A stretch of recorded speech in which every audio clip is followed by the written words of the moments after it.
You ask Tiger to solve. This deals with linear equations with one unknown. The final result is a equals -3. Let's solve it step by step.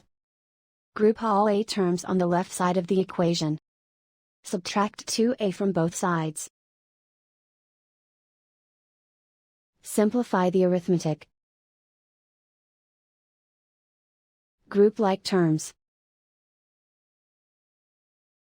Simplify the arithmetic. Isolate the a. Divide both sides by 3. Simplify the fraction. Find the greatest common factor of the numerator and denominator. Factor out and cancel the greatest common factor. And so the final result is a equals -3.